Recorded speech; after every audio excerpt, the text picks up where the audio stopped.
Tangos ng ilong. No, ang laki ng ilong.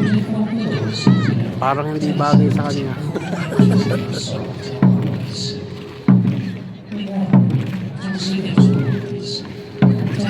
Bakit magkakamukha sila? Gusto yun. Parehong may balbas, may beard. O, tamo.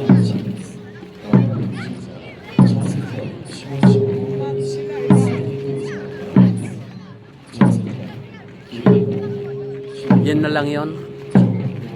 Wala na.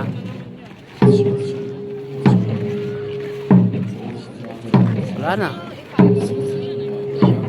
Uuwi na sila. Pauwi na yon. Hindi po, mag-guard po sa labas. Papalasin sila.